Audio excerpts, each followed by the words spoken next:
Voici 3 questions qu'on m'a posées la semaine dernière et j'y réponds directement dans cette vidéo. Mais déjà, je voudrais souligner un point important. Les 3 questions sont toutes en lien avec les blocages inconscients. Et ça, c'est vraiment révélateur d'une grande réalité. Toutes les fois où les choses ne fonctionnent pas dans nos vies, c'est presque toujours systématiquement à cause des blocages inconscients, car notre inconscient gouverne 95% de notre réalité. Et là, ce qui est vraiment intéressant, c'est que ces 3 personnes qui m'ont questionné ont déjà conscience d'avoir ces blocages, ce qui n'est pas toujours le cas, loin de là. Mais revenons à ces 3 questions. La première question qu'on m'a posée la semaine dernière, c'est on arrive tous à un plafond de verre. Comment passer l'étape d'après? La deuxième question qu'on m'a amenée, c'est qu'est-ce qui marche vraiment pour avoir de meilleures relations? Et la troisième question, je te la donne tout de suite, c'est j'ai fait un burn-out il y a quelques années. Maintenant, j'ai peur de ne pas tenir et de m'épuiser. Comment tu fais pour maintenir ton rythme? Alors c'est parti, je te réponds déjà à la première question. On arrive tous à un plafond de verre. Comment passer l'étape d'après? Alors ce qu'il faut savoir, c'est que oui, effectivement, on a tendance à arriver à un plafond de verre, que ce soit en termes d'objectifs, quand on a un objectif, que tu vas y évoluer en tant que sportif ou en tant qu'entrepreneur, tu as un objectif, tu vas progresser et au bout d'un moment, tu vas commencer à stagner et tu vas avoir l'impression que quel que soit ce que tu vas faire en plus, que tu t'entraînes plus en volume ou en intensité, si tu es entrepreneur, que tu mettes en place plus de produits ou plus de services ou que tu travailles encore plus fort, tu vas avoir le sentiment de plafonner, de stagner et même peut-être un petit peu de régresser. Eh bien, encore une fois, comme je le disais juste avant, ça vient souvent de limites de nos croyances ou de blocages inconscients. En fonction de ce que tu t'étais fixé au départ, tu avais très certainement en toi certaines croyances qui t'ont dynamisé pour arriver là où tu en es aujourd'hui. Et au contraire, d'autres croyances qui te limitent ou qui te sabotent et qui te freinent. Il faut savoir que ce qui te permet d'arriver là où tu en es dans ton présent n'est certainement pas suffisant pour t'amener à l'étape d'après. Et ça, c'est en lien avec l'environnement, presque exclusivement, en tout cas très souvent. Alors attention par contre, quand je parle d'environnement, je parle autant d'environnement interne que d'environnement externe. L'environnement interne, c'est tes pensées, tes émotions et tes croyances. Et l'environnement externe, c'est ton décor autour de toi, ton lieu de vie, que ce soit d'un point de vue géographique et toutes les personnes que tu fréquentes et les personnes avec qui tu as le plus d'interactions. Donc, si quelque chose ne fonctionne pas, il faut que tu voies en toi, à l'intérieur de toi, comment tu peux déjà te produire ou te créer, j'ai envie de dire, une nouvelle réalité. Et c'est ça ensuite qui va émerger dans l'extérieur. Si tu décides de changer d'environnement géographique ou de changer tes relations avant d'avoir fait ce travail en toi, tu resteras, désolé de te le dire, constamment à ce même niveau, à ce même stade et donc dans ton plafond de verre. La deuxième question, je te la partage. Qu'est-ce qui marche vraiment pour avoir de meilleures relations? Alors là, j'ai envie de te parler essentiellement d'une chose cruciale selon moi, c'est l'authenticité. L'authenticité, c'est quoi? C'est l'alignement envers toi-même.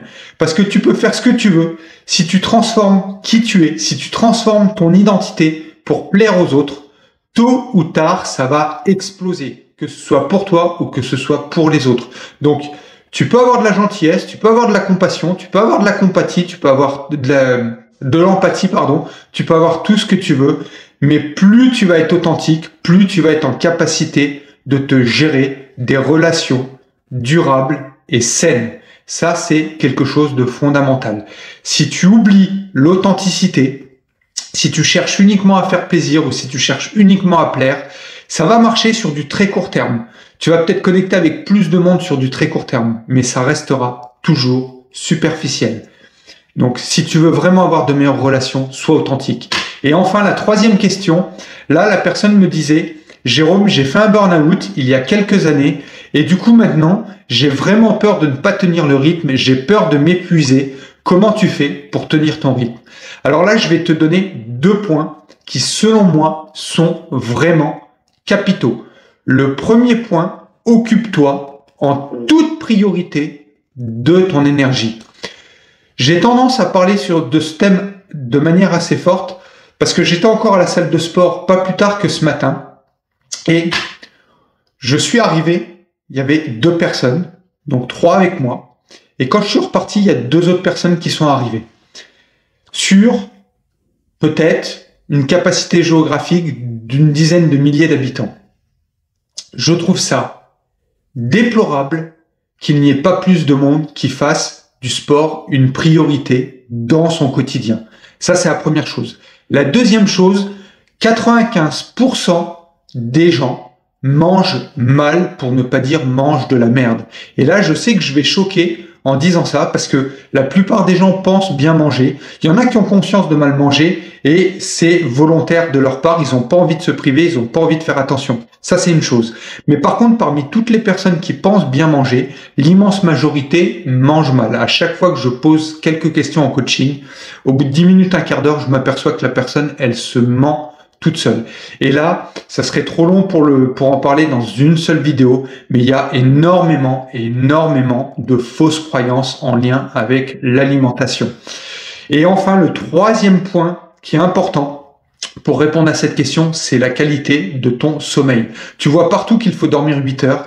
Par contre, la priorité, bien avant de t'occuper du nombre d'heures de sommeil que tu dors, c'est de dormir d'un sommeil de qualité. Et pour ça, il y a plusieurs aspects. Premier aspect, va toujours au lit à la même heure, autant que possible, ou en tout cas à une fourchette horaire assez proche. Cherche pas à lutter contre le sommeil, cherche pas à veiller. Si tu as un oiseau de nuit et que c'est ton rythme, pourquoi pas. Mais dans ce cas-là, garde ce fonctionnement-là autant que possible. Mais moi, je t'invite vraiment à te coucher le plus souvent possible à la même heure et à te lever, quoi qu'il arrive, le plus souvent possible à la même heure. Ça, c'est la première chose. La deuxième chose, pas d'écran. Ça, j'insiste, aucun écran. La première heure, quand tu te lèves le matin, et la dernière heure, avant de te coucher le soir. Et enfin, un autre aspect à tenir compte, c'est médite ou fais des micro-siestes. Si tu peux méditer, c'est super. C'est vraiment extraordinaire. Je ne peux que t'y encourager.